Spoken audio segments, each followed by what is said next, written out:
आधी रात को जब पूरी दुनिया सो रही थी, तब भारत जाग रहा था। एक ऐसा भारत जो सदियों की गुलामी के बाद अपनी आजादी की पहली सुबह देखने वाला था। वो रात जब पूरी दुनिया सो रही थी, भारत जाग रहा था। आज 80 साल बाद भारत सिर्फ जाग नहीं रहा, भारत आगे बढ़ रहा है। हे यूट्यूब फैमिली, आप हैं वीजा क्लासेस पर और मैं अनन्या आप सभी को स्वतंत्रता दिवस की हार्दिक शुभकामनाएं देती हूँ।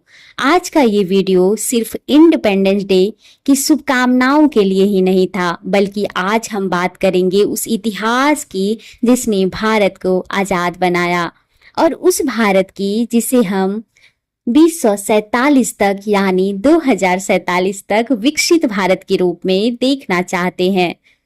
14 अगस्त 1947 की मध्य रात्रि संविधान सभा में पंडित जवाहरलाल नेहरू ने अपना ऐतिहासिक ट्राइस्ट विथ डेस्टिनी भाषण दिया। उन्होंने कहा, जब दुनिया सो रही होगी तब भारत जीवन और स्वतंत्रता के लिए जाग उठेगा। और 15 अगस्त 1947 को भारत एक स्वतंत्र राष्ट्र के रूप में अपनी नई यात्रा पर निकल पड़ा।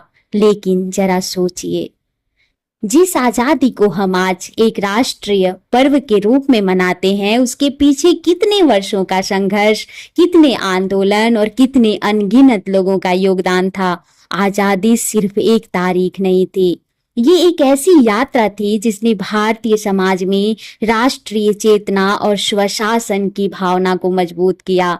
और यही वजह है कि यूपीएससी जैसे एग्जाम में 15 अगस्त सिर्फ एक डेट नहीं है, इसके पीछे पूरी मॉडर्न इंडियन हिस्ट्री जुड़ी हुई है।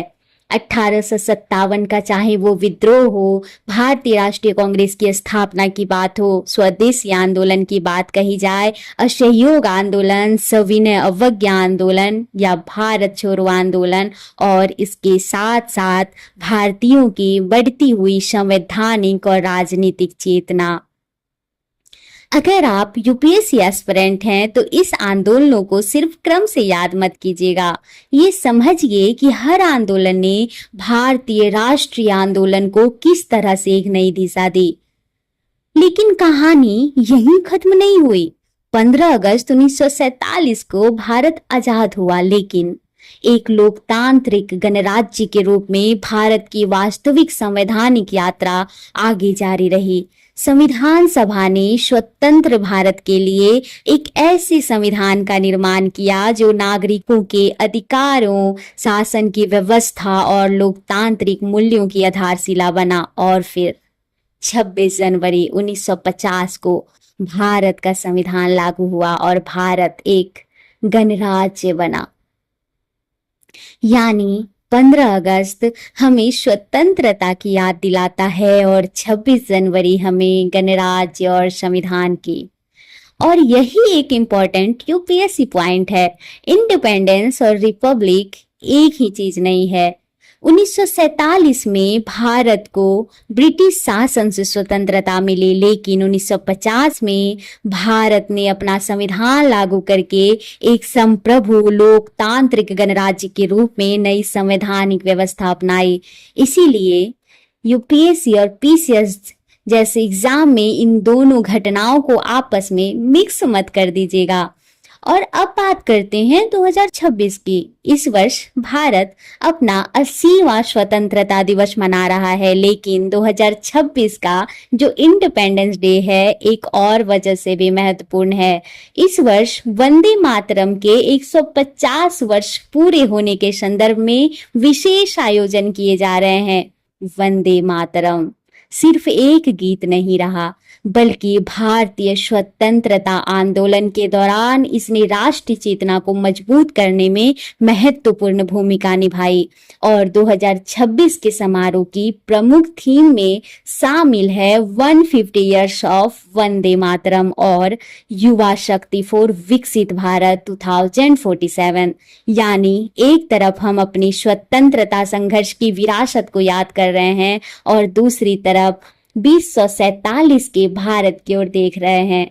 और युवा शक्ति सिर्फ एक स्लोगन नहीं है, भारत की युवा आबादी देश की economic growth, innovation, technology, entrepreneurship और नेशन बिल्डिंग में महत्वपूर्ण भूमिका निभा सकती है।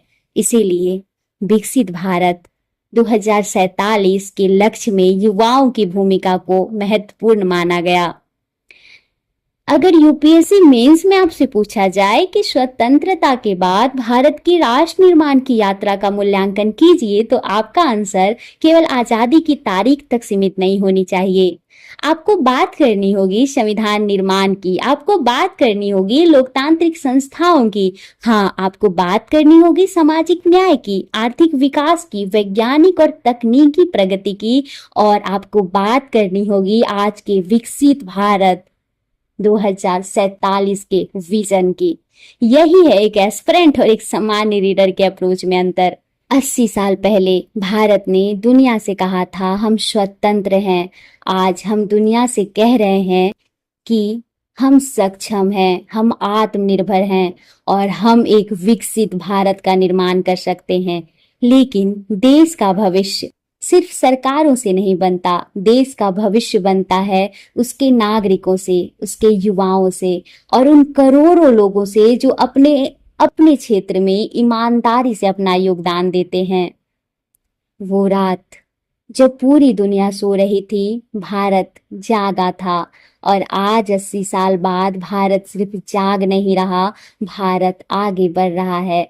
तो आइए इस स्वतंत्रता दिवस पर सिर्फ अपने अधिकारों को याद ना करें, बल्कि अपने कर्तव्यों और जिम्मेदारियों को भी याद करें, क्योंकि आजादी हमें विरासत में मिली है, लेकिन भारत का भविष्य हमें मिलकर बनाना है। मैं अनन्या वीजा क्लासेस की पूरी फैमिली की ओर से आप सभी को स्वतंत्रता दिवस की हार्दिक शुभकामनाएं देती हूँ।